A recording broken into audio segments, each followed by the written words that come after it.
hi everybody, it's Steve Halkin Napier. Welcome to the Circle of Brilliance. Today we begin a new discussion, and this discussion is going to take us into a revisit / deep dive into the MasterStream strategic framework. And a number of things have been posed as far as questions on how we might want to explore this, but I thought we would look at it from the perspective of having a general conversation with somebody and how that conversation might map to the strategic framework. We could also talk specifically about a sales discussion, any kind of a therapeutic intervention, but in its heart of hearts, the MasterStream is this long curving line here. So, okay, let me just rewind and I'll give you your orientation. I always feel like I'm reviewing things with people who already know it forwards, backwards, and inside out, but just in case. The strategic framework is divided into two sections. The section on the left side of this vertical line right here, you all know very well as being the change grid. This long curving line to the right is called the master stream. The change grid reveals the level of tension that someone is experiencing, and the master stream shows the ideal flow of tension that should be occurring during any attempt to influence another person. So if you just think about the change grid itself as being an EKG machine, and the master stream as being a piece of paper that's going through the EKG machine back in the days when they actually had paper.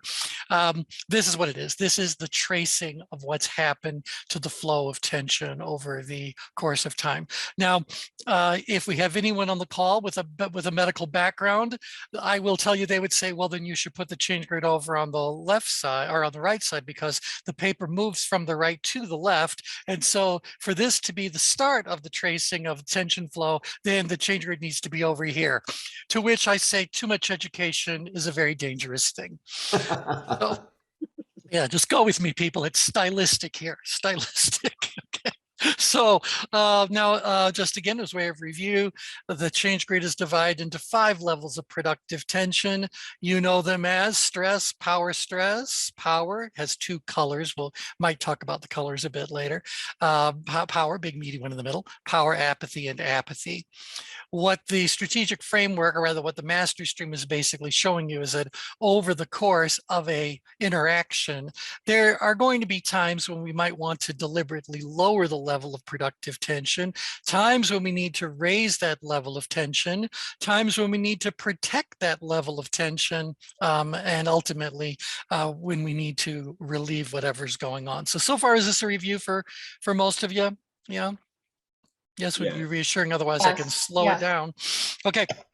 So now we divide that attempt to influence into 5 phases. And these map to most sales methodologies. Some methodologies have 6 phases, 7 phases, whatever, don't really care. Bottom line is, people have said that any attempt to influence another person, you're going to go through a set of stages. However many they say there are, not as important as the understanding that we move through stages.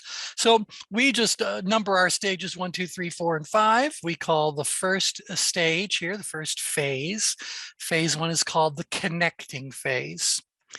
The goal of the connecting phase is to establish or strengthen whatever personal relationship you have with the individual you're working with. And so what do you think should happen to tension as you are establishing, reinforcing, building, strengthening a personal relationship? What should happen to tension? Well, it should go down. It should go down. If it doesn't go down, you don't have as much of a friendship as you thought you did. You're nowhere near as comfortable as you might want to be. Now, we're going to come back through this and talk about why we want the tension to do that. But I just want you guys to kind of appreciate that with little or no training in tension management, you are all already highly skilled tension managers because you've been doing it your entire life. You've just perhaps never applied any kind of a structure to it, but we're all tension managers. AP? So, yep. Do you think that bears mentioning the difference between task and relationship tension? Yeah, I think that's a good. Do you want to go ahead and share with people what Well, the yeah, there are distinction? basically two types of tension, and in the connecting phase, what we're doing is we're lowering relationship tension so that we can focus on the task. Yes. And the thought here is that as we lower the level of relationship tension, the person becomes more and more willing to share whatever the truth is about the task at hand.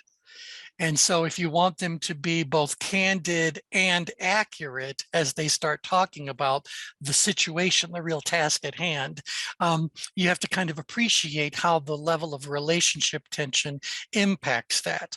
So, for example, if we start off, we're a brand new, I don't know you, you don't know me, but we're going to be working together.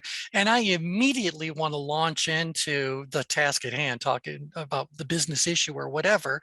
The level of relationship tension is still quite high. Now I'm showing here is the border between power stress and stress, but it could be much higher than that.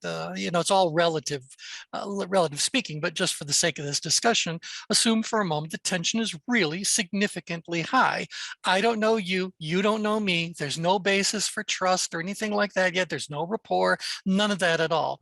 How might that feeling you have specific to the relationship impact your ability slash willingness to openly disclose specific details about whatever the task at hand happens to be? Limited. Limited. Why is that? So all you guys unmute. What do you think? Why would Too, someone hold back? too focused on who is this? What do you want? What do you really want? You know. Yep. Yep. Yep. Yep. I'd feel inhibited until there's some signal that there's a beginning of mutual trust. Right, right. Because when we start to share whatever we have to share, we have to know that it's going to be accepted and held with a certain level of maybe confidentiality, but a kind of an honoring of it. So, Brian, you unmuted. What would you like to throw in? Yeah, I was going to say this is interesting. Like from a marketing perspective, I would think like if you're just approaching someone with a sale per se, that you would want them first to have their guard down, right? You don't approach them with all these features and not talk about things like the benefits or what are they buying for to solve a problem. That's right. And what we're saying here is that until this relationship tension is dealt with, the chances of you having a productive discussion about the real task at hand is going to be undermined on a best case scenario. But because you're a physician, let's take this out of sales for a second and just say you're walking into an examination room to talk to a patient you've never met before. They've never met you. You've never met them. Do you instantly get down to what ails you? No, we were taught in medical school, I think it's called motivational interviewing. And so the whole ideal is if someone's in a situation where they're not feeling well, they're already going to have high tension. Yes. Because they're not feeling well. So you want to calm that down. So you talk small talk, basically. Right. Okay. And Really so get them out, on a level where it's like, oh, okay, yeah, this guy is not just here to tell me something. He's really here to co-partner with me. that's right. That's right. See, whatever the patient's complaint is, will become the focus of the discussion once phase one is over. But if we don't do phase one properly, if we don't handle this whole connecting phase properly, what happens to your patient's willingness to give you the truth, the whole truth, and nothing but the truth? They're going to close down. Right. And so any decision you make and any action you take that is based on incomplete or inaccurate information is going to end up being two things: incomplete and inaccurate. And so I need to make sure that that level of trust and rapport and comfort and all that good sort of stuff is present before I can do that. Now, this is going to hold true whether we are talking about a sales interaction, a patient interaction. What if we're just talking with one of our clients who we, meet with all the time? It's still things going to be there. We don't want to walk in and go, hey, good. Well, I shouldn't even say that. even if I say good to see you again, I promise you that's affecting relationship tension. If I just walk in and say, what's the scoop? What did you do now? You know, the tension is going to be in a different place than it should ideally be, and that's going to impact my ability to ultimately serve them well. All right, so we'll do another walk through this and talk about what do you do and what do you not do during phase one. But I just wanted to say to you that, as David pointed out, this is all about relationship tension. What we want to do in phase one is focus entirely on the relationship issue at hand, and we want to immediately lower that level of tension all the way down, and we'll talk about to where as we do our second pass through here. And then what do you think we want to have happen to relationship tension while we're talking about the task issue? Well, what's really bothering them? What do you think should happen to relationship tension?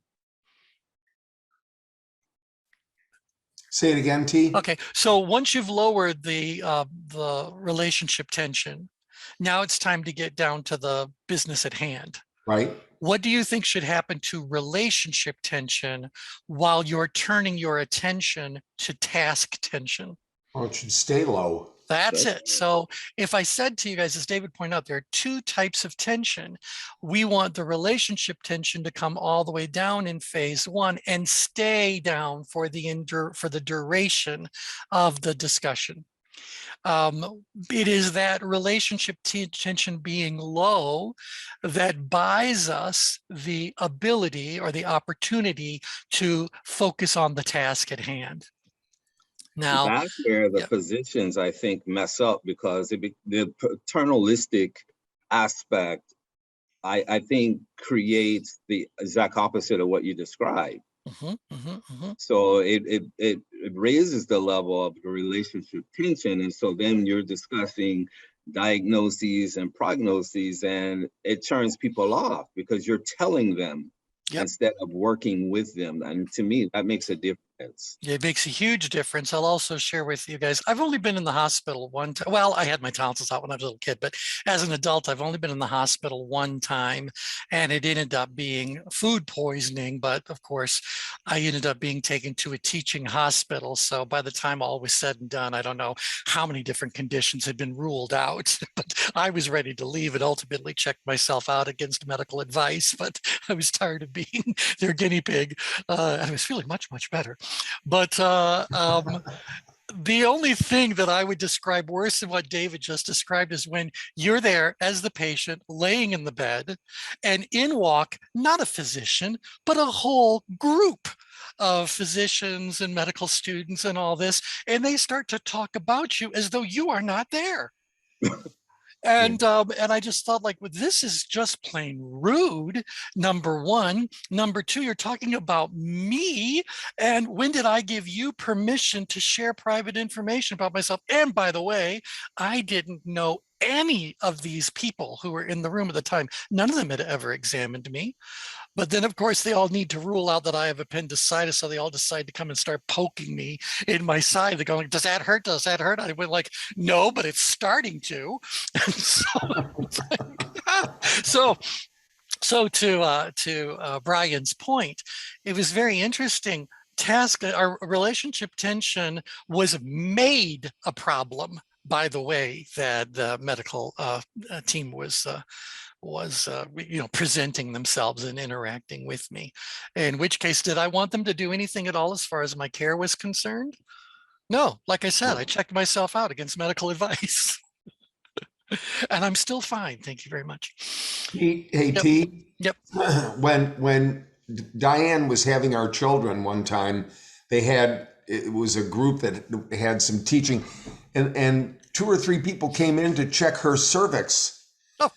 And we said, no, thank you. All right. That's by invitation only. That's right. It's like, that's just terrible. Yeah, I mean, I get it. It's an educational facility. They need to do all this, but at least present yourself as such. Not every patient in a bed knows that this is a teaching hospital and that what you're all doing there, parading around, is actually considered to be normal or beneficial or whatever. Label you want to put around it. Linda, did you just unmute? Yeah, I did, because I was in the hospital once when I was a teenager. And a young, who I thought was a doctor, came in and said he had to give me a spinal tap. And, turn on your side, that kind of stuff, and fine, and it went away. And then later on, who the real doctor was, came in and said, we're going to have to give you a spinal tap. And I said, no, the other doctor already did it.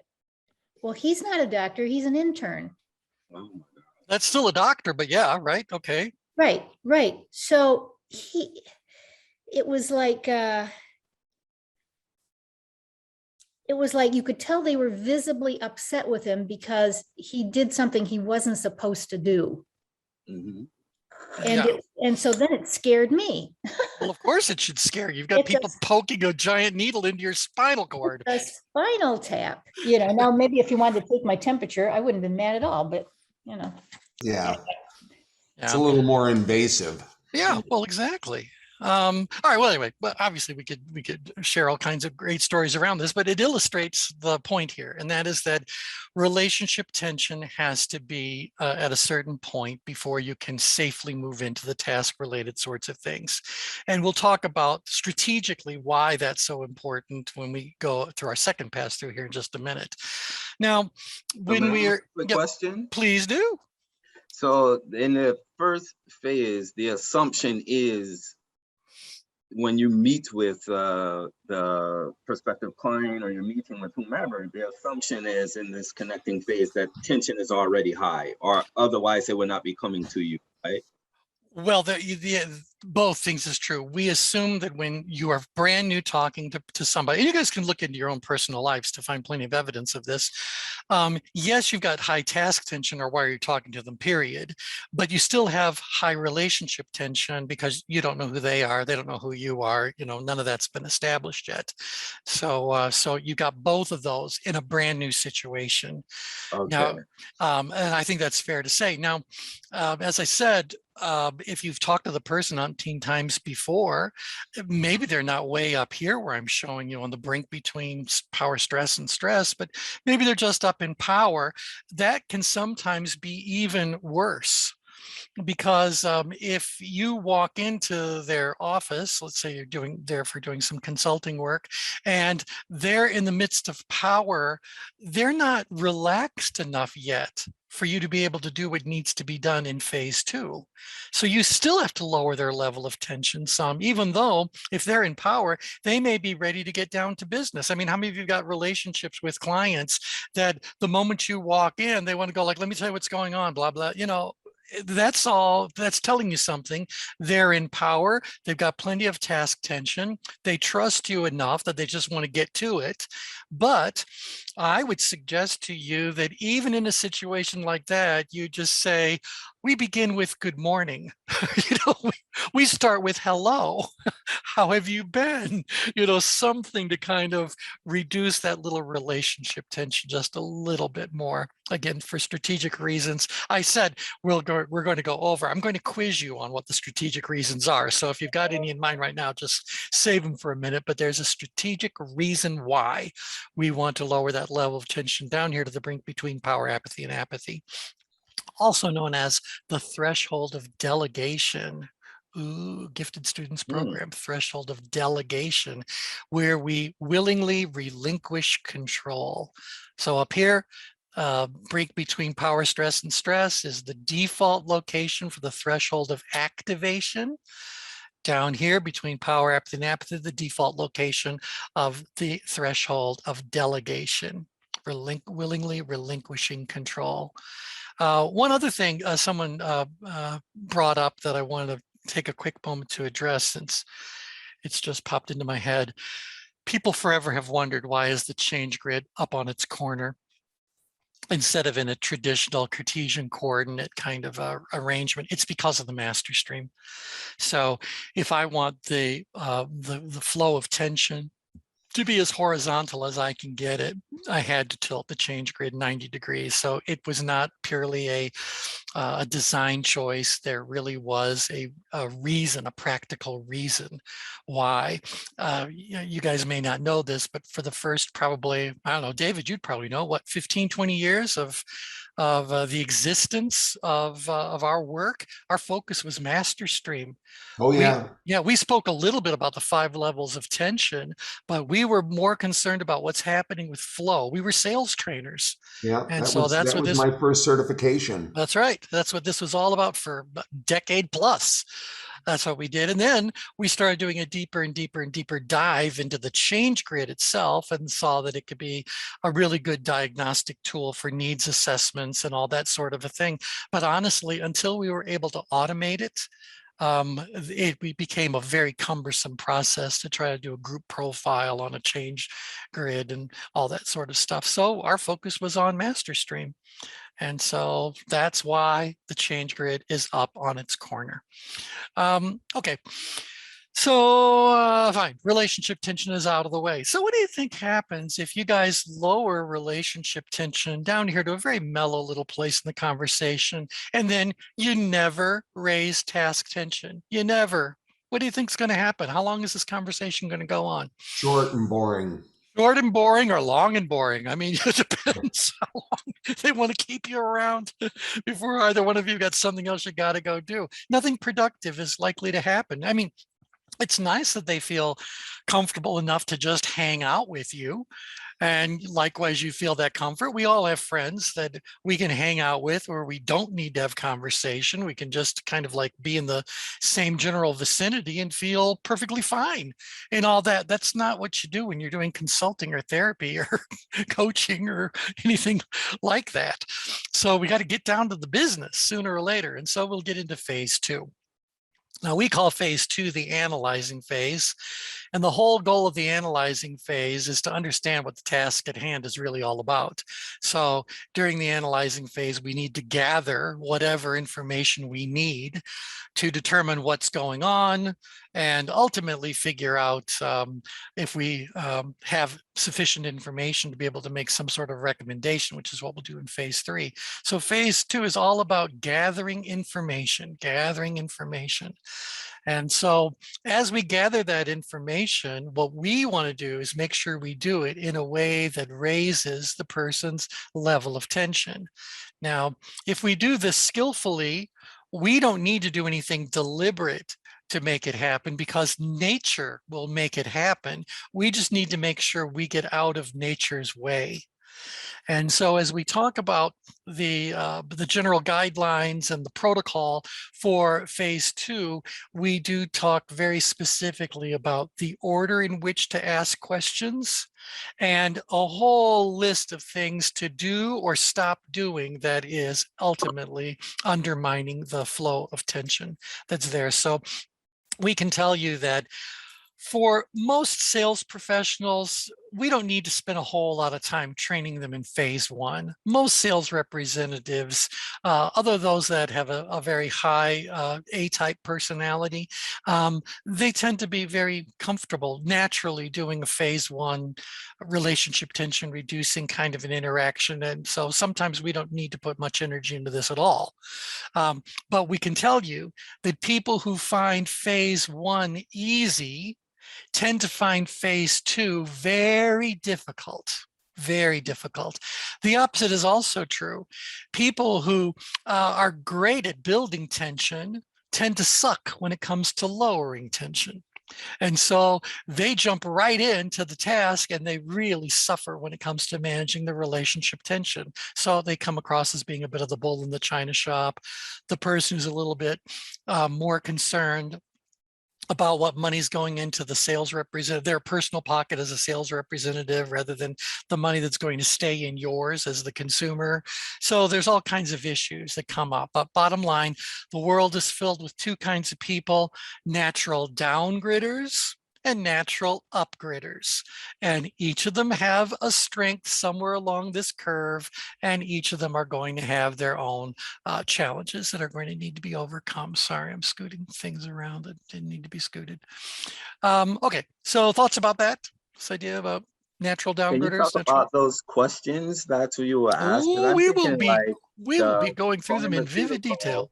I think the Mhm. key that you mentioned for me is you said natural, right? So Yeah. I'm thinking like the pharmaceutical commercials, and they say things like if you have X, if you have this, if you have this, then if you have this, or if you experience this, then you may have restless leg syndrome or something like that. That Yeah. seems like it's manipulative more so than. It's highly manipulative. That's why they have to give all conditions a 3-letter acronym. That's why, I mean, I think it's only the US and maybe 1 or 2 other countries that even allow pharmaceuticals to be advertised. So, and I've always kind of felt like, why am I telling my doctor what I want? What is this all about? I'm not going to the grocery store to pick up a new kind of cheese. Why am I going? Why am I doing? It's none of my business. They're supposed to know this stuff. So Right. I've always kind of felt like they're creating a situation or perpetuating a situation where, what do I want to say, where the medications that are being prescribed are driven by patient requests. Right, Rather than by, exactly. yeah, and that's nonsense. They use positive language and nice music, and then you're seeing all these horrific side effects. Yeah, yeah, yeah, yeah. That may cause death. That's Yeah, my death. That's favorite. always, or death, or death. Yeah. Behold the power of those kinds of suggestions. Anywho, so point is, we need to do something. Brian, the quick answer to your question, this is a glimpse for the rest of you into when I ask you how you would do it. You learned something before that went white, green, black, red. Ah, okay. White, green, black, red, in that order, or you're dead. And we have clients who actually have that as a poster on their wall when it comes to the proper sequence of questions in phase 2. White, green, black, red, in that order, or you're dead. Got it. Yep. Okay. So anyway, so if you do a good job during phase 2, you've gathered all the information you need, and the level of productive tension has gone up to the threshold of activation. So again, we could talk about this in a sales setting, but just talk about working with a regular client. So let's say you're talking to the client and you're asking them a lot of good questions about the situation they're in. What do you think they might say or do that lets you know they're at the threshold of activation? When is it, when are you ready to move from asking questions to presenting whatever your recommendations might be? Usually when they sit back a little bit and look at you. They sit back a little bit, they look at you, and what might they And, say? well, so what do we do about this? So what do we do about this? They're going to give you something like that, like, so can you help me? Is this something we can work with? They're trying to pull you into your recommendations. That's a very important thing.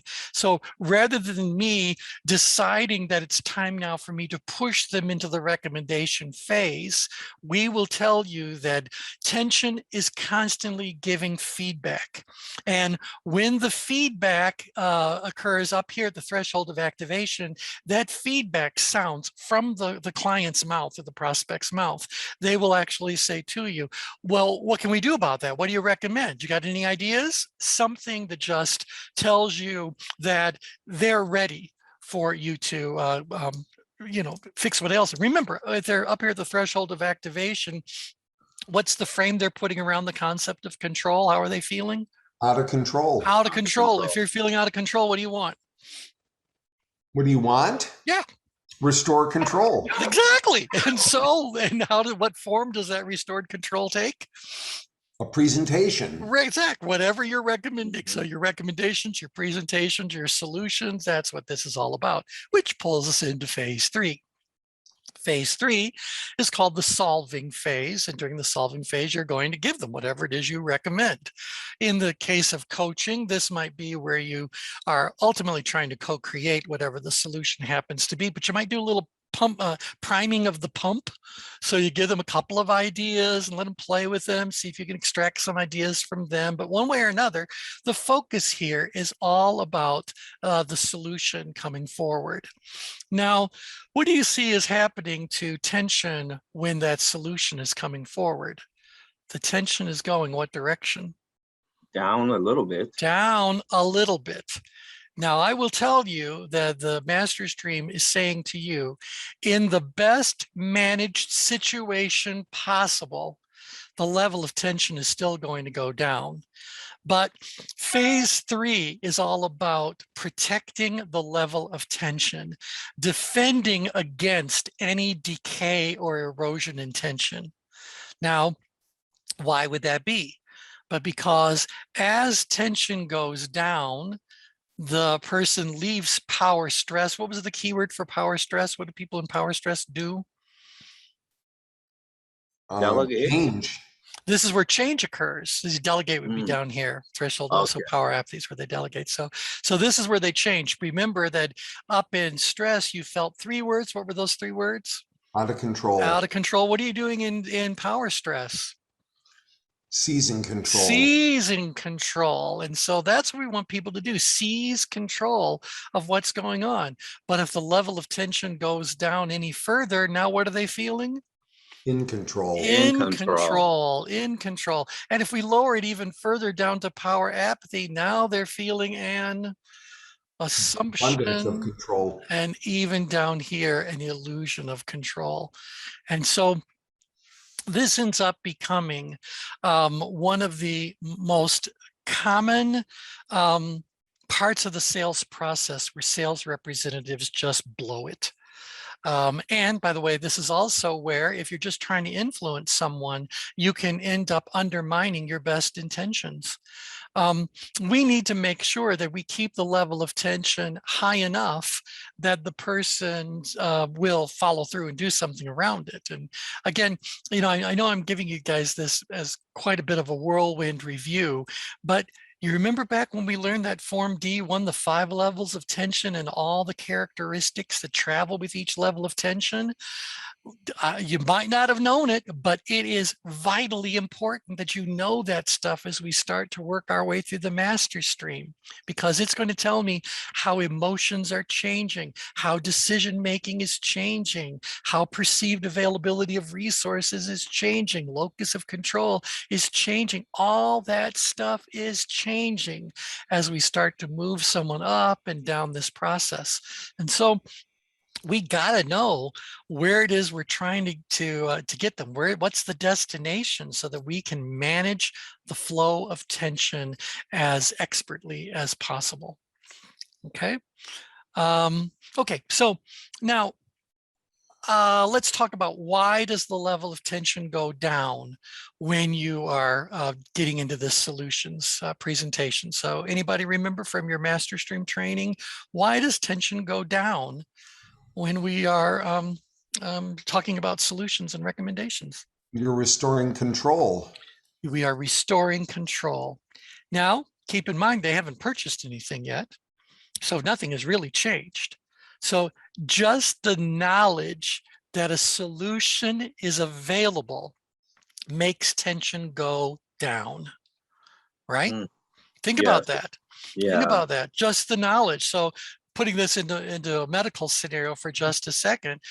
All right, Brian, how often have you been working with a patient and the patient has got an issue, and at some point in time you say to the patient, well, the nice thing is that if you ever have a flare up, we do have a medication that takes care of that, or we've got some therapeutic sorts of interventions, some sort of blah, blah, blah. What do you think happens to their productive tension when they find out that they can actually delay doing whatever because you've got a way to fix them? Yeah, I think the word I often hear in those kinds of scenarios is relief. Really, this is it. Relief. Yeah, and we'll add one word to it. It is a vicarious relief. It's not real. Nothing has actually happened, but they feel as though it has. So it's vicarious. Yeah. Yes, go ahead, Edie. They've done studies on that, where when a person makes an appointment for the doctor, their symptoms actually are reduced. And while they're in the waiting room, it's reduced even more, which kind of verifies everything we're saying. Absolutely, because we're closer and closer to the relief we seek. And even though nothing has changed, from a practical perspective, it's amazing how things have changing from that vantage point. Now, I would also say this: I'll bet you that if they wanted to do research on this, they'd find the same thing is true. Let's say we take that person, and again, it's not like they're bleeding or anything. They came to the doctor. They're sitting in the waiting room. The waiting room is jam-packed, and all the appointments are running late. And this person is sitting there in the room feeling a little bit better, or compared to all the people they're looking at around them, they kind of go like, well, I'm nowhere near as bad as blah, blah, blah. Well, what do you think the chances are at a certain point, they're just going to stand up and leave? Yes, quite high. Happened. Right, it happens. So they'll make another appointment or whatever. Obviously, guys are real busy today. I don't need to see the doctor. I'll just reschedule. Whatever. Yep. And what's It's good happening there? because it changes the from a neuroscience perspective, it changes the perceptual appraisal in their head. Right. You know, so it's like when you give someone relief, although it's not practically happening, that representation moves further away. So that Right. creates that relief in their mind. That's right. That's right. And so this is why we have to be very much aware that once we begin making our presentation, we now need to make sure we don't let anything come into the reality that's going to lower the level of tension or pull that tension down, down, down. Because if we pull them down into power, they're going to not be in action mode, but more in, well, I'll think about it. Let's look at more information, or down in power apathy where they want someone else to do it, or down in apathy where they decide nothing really needs to be done. And so convenience is a wonderful concept, but from a tension management perspective, what does full awareness of conveniently available solutions 24 hours a day do to your level of productive tension? Down. Down, right? So make I it think scarce, it's tension also goes up. important, would you say, that something that David talked about in calls in the past about managing your own tension, because I can see if you don't do that well, you'll blow it here quite easily. Yeah. Oh, right. Yeah. Yeah. You know, sometimes people have said that this looks like a roller coaster. And they say, well, let's go with that metaphor. You got to make sure you understand that you are sitting in that seat right next to your client. If you are sitting in that seat on the roller coaster, when their tension goes down, your tension goes down. When theirs goes up, yours goes up. And so you don't want to be on the roller coaster with your client. You want to be the ride operator. So you want to be the one who's deciding when the turns are going to happen, and you know, play with the metaphor as much as you want, but you get the idea. I've got to be in a very steady level of productive tension. You show me right here, or you can see right here, I'm going right through that center of power. That's where I need to be. Because when I'm in this particular area on the change group, when I'm on that heart line of power, I am best positioned to monitor and manage what's happening with the flow of tension in that individual. But if I'm up in stress, that's going to affect my ability to manage other people's levels of tension. If I'm down in apathy, that's going to affect my level of ability to manage another person's level of tension. I got to be right there on the heart line, fully observant, fully able to respond. Subtleties, nuances, all that really matters. Yep. Okay, other thoughts before I kind of move on? Okay, so I'll give you another little rhyme. If you leave when tension's low, you will, or rather, if you close when tension's low, you will hear the answer. No. No. Okay, so as the level of tension goes down, I don't care how far down it goes. They are no longer at the threshold of activation, right? Right. They're no longer at the threshold of activation. What do you guarantee? What is guaranteed not to happen? Closing. It's not going to happen. They're not going to make a decision. So if you lower the level of tension down to power and you say, so shall we get started? What are you going to hear them say? Well, let me think about it. Let me think about it. The most dreaded of all objections. Let me think about it. Now, if they're in power, at least they really will think about it. But if they're down in power apathy, they might say, I want to think about it, because that's more polite than saying, like, you've bored me, now go away. So this is the problem. If you close when tension's low, whether that's power apathy, or apathy, you are going to get the answer no. And so we don't even try to close at the end of the presentation. We never try to get a commitment to there. Now, mind you, if they say to you, well, that sounds great, when can we get started? What do you know about their level of task tension? Did it dip? Nope. Nope, No. they're still up Right. at the threshold. Mhm. So that's great. It's more than, look, there's a difference between you being sold something and you buying something. Whenever you buy anything, you're at your threshold of activation. I mean, that's by definition, you're taking an immediate definitive action. You're at your threshold of activation. Well, if you're at your threshold of activation, who am I to stop you? So if you say, well, then let's get started, I'm not going to say, no, no, no, we still have 2 phases we have to do. No, I'm going to say, all right, fine. Here we go. But I'm never going to ask you to make a decision right then and there. That's not going to happen. If we, by the way, if we revisited our studies on situational leadership and how situational leadership overlays on phases 3 and 4 of the MasterStream, you'd see exactly what's happening here. In leadership, we call this the critical management moment. What you do at that particular moment will decide what will happen from that point forward. And so we got to make sure that whatever we do decide to do, we don't try to get a definitive answer out of somebody. Mhm. Okay, so instead we're going to move on to phase 4.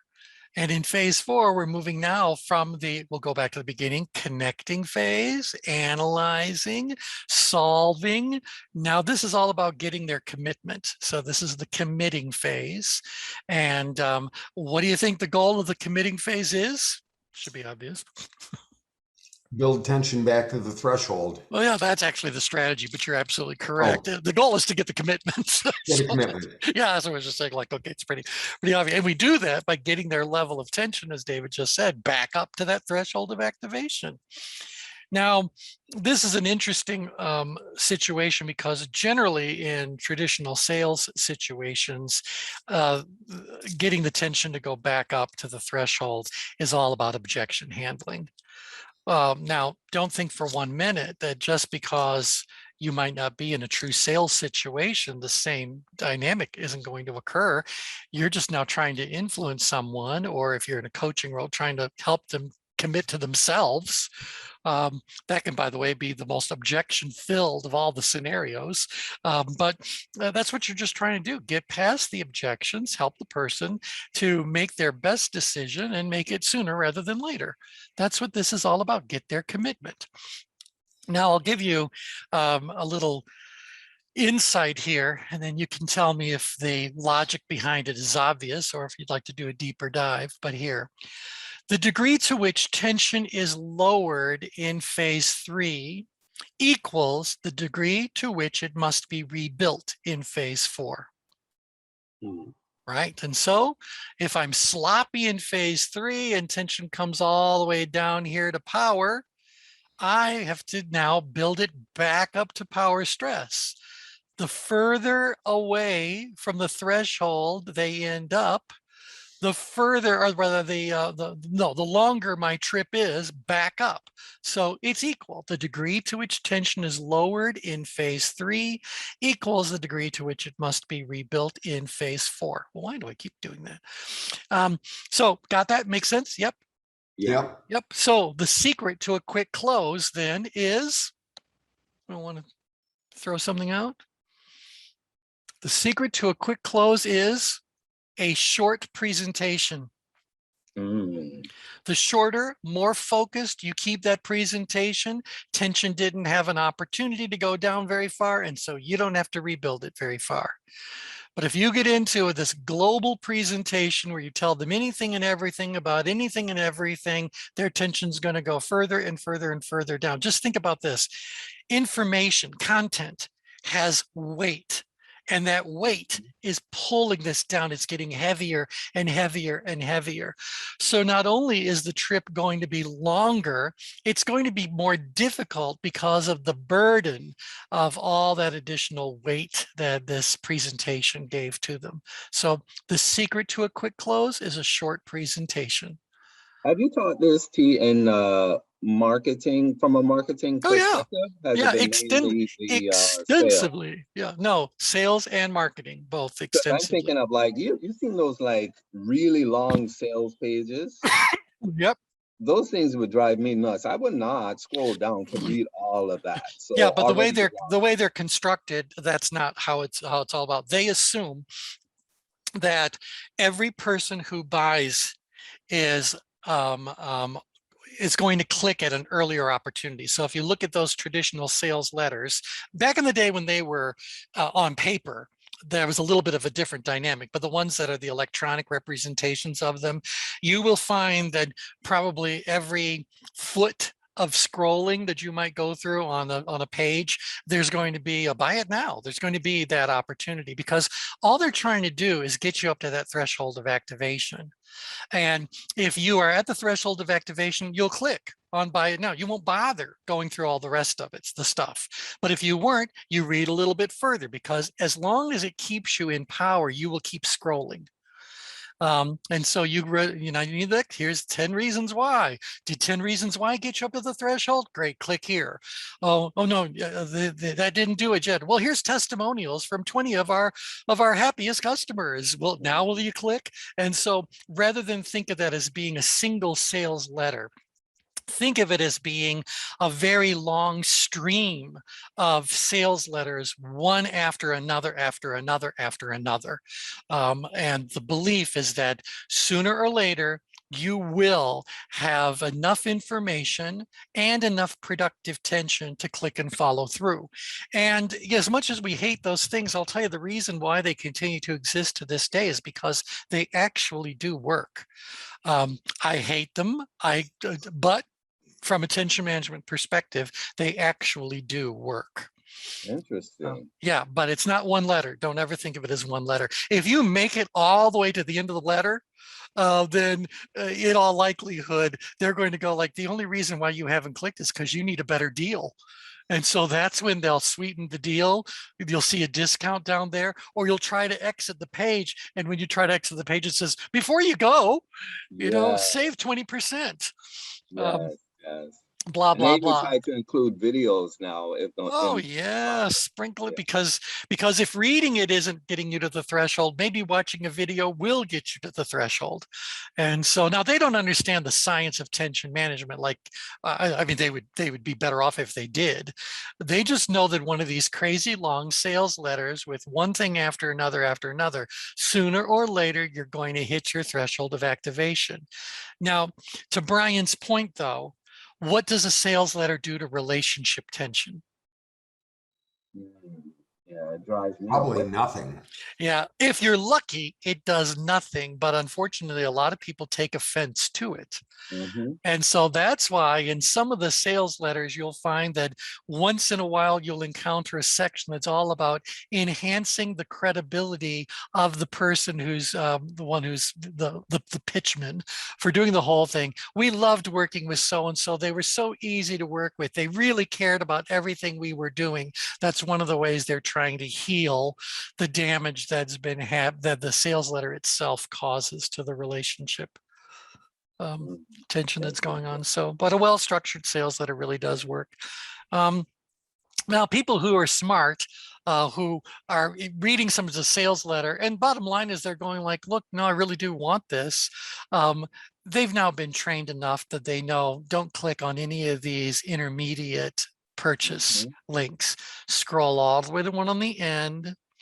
Try to leave the page. And what you'll find out is it's going to make you an even sweeter offer.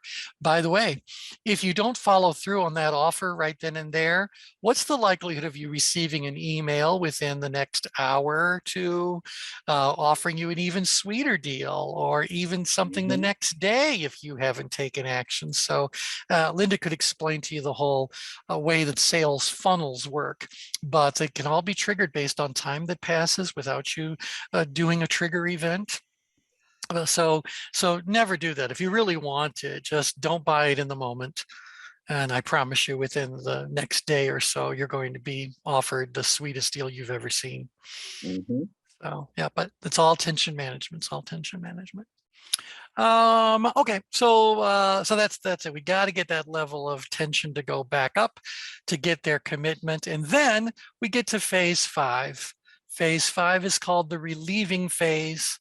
And the goal of the relieving phase is to eliminate all remaining tension of both types. So we want to get rid of, if any relationship tension did come up, we'd like to get rid of it. But we also want to make sure that all the task tension is gone because the situation has been solved. So if you leave when tension's high, they will ask the question, why? Why did I do that? Why did I jump into that? We don't want to leave them thinking about the decision they've just made and the action they've just taken. We want to make sure that when we're finished playing with our toys, they all go back in the toy box.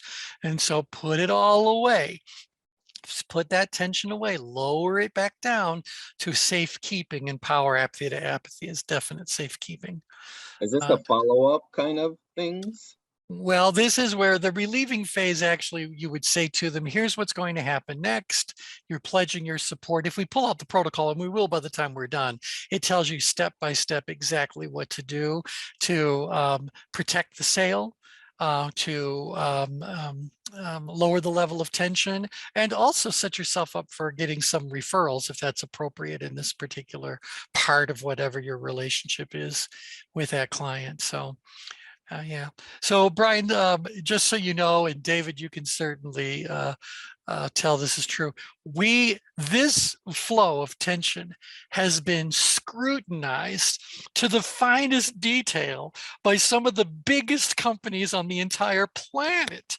And we can tell you that they can throw a question or an objection to us anytime they want. And we are ready, willing, and able to let them see exactly the truth behind what we're mapping out here. I remember seeing your case studies, but I never learned the MasterStream, but I was always interested in it just because of the human behavior side of things. But I remember seeing your case studies from the financial services industry, and that was quite fascinating to me. Yeah, because we can greatly expedite their sales approach and increase their closing rate simultaneously. Yeah, the biggest problem, in fact, in one of those case studies, they were doing an 1.5 hour long presentation and were lucky to get a 5% closing rate, which, by the way, is not a terrible outcome when you ran the math. But we say, well, we could cut your presentation down by 2/3 and quadruple your closing rate. And that's exactly what happened. Their new presentation was 30 minutes long and their closing rate was above 20%. Wow. So now if you run the efficiencies on that, you've now, I'd have to do the math, but if now in 30 minutes, you've got a 20% closing rate compared to an 1.5 hours and a 5% closing rate, what's the efficiency increase factor? I mean, I don't know, but I got to believe it's Multiple. big. Yeah, multiples. I mean, it's a big number. I don't know if you multiply those two things together and say, well, then it's 5 by 20. Is that 100? I don't know. I fell asleep during statistics, but I'm sure that someone could run the math if they wanted to. But bottom line, they were very pleased with the results that we had produced, and their data kind of showed that as well. Okay, so what we're going to do the next time we chat, so this coming Thursday, is I want you to focus only on the question why. Now, we've kind of talked a little bit about it. I kind of gave some stuff away, but I want to make sure you guys really understand from the tension management perspective why tension needs to go all the way down to power apathy, or all the way up to the threshold, or why we're defending it. Why are we doing all this? And then the second thing is, I'd like you to think about one of your most recent, it doesn't need to be a sale, but one of your most recent attempts to help somebody or influence somebody. To what degree did you successfully manage that strategy? Or what would you, how about this, in traditional MasterStream training, we would have people draw a tension curve of what they're currently doing.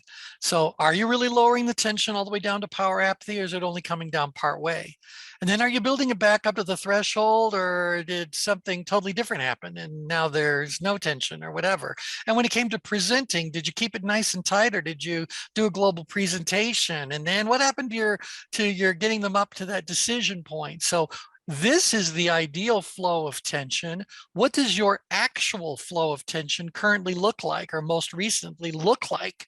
So we can do a little bit of a gap analysis and find out where along the stream of things you are dropping the ball, or blowing up the ball, as the case may be, tension wise.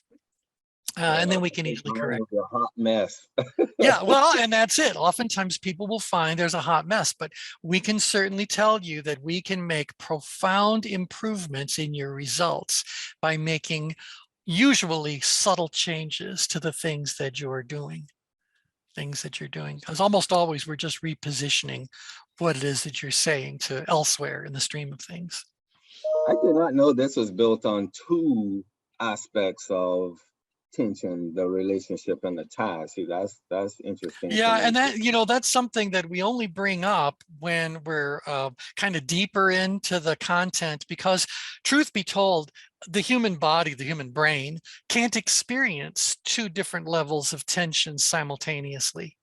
It's going to, one is going to end up expressing itself more powerfully, and therefore it's going to get whatever's happening with your bowl of neurochemical soup. That's the soup that's going to be. It's when we ask you to start talking about what you're feeling and what you're thinking about, you'll reveal to us whether it's relationship issues or task issues. So your brain doesn't know unless, you scrutinize. It just knows it's feeling whatever it's feeling and it's responding accordingly. Brian, is that true for brain science? Absolutely. Yeah, it doesn't know. And especially when you talk about like even the visual aspect, like the brain does not have any filters in terms of distinguishing what's real and what isn't. So that's why they use visualization a lot of times for different scenarios for people recovering or coming back from career-ending injuries. Exactly. Yeah. Yeah. So for that reason, we don't always talk about there being two forms of tension. And by the way, I don't also, I don't mind saying that I've always wondered if there is a third level of tension that is our third type of tension that's in play as well, which by the way, gives rise to the possibility there's even more. But I've always kind of felt like there is this, relationship tension, there is this task tension. And I'm going to tell you what I call it, which will reveal all by itself why I don't share it often, but you guys are a safe group. But I've always thought there's kind of like a psychic tension.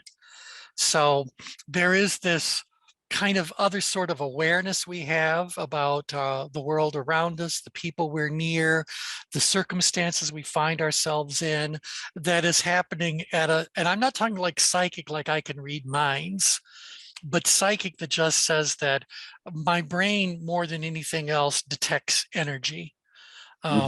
In fact, without this becoming too hocus pocus or psychedelic, you guys do know that your body is absolutely, everything about you is nothing more than energy.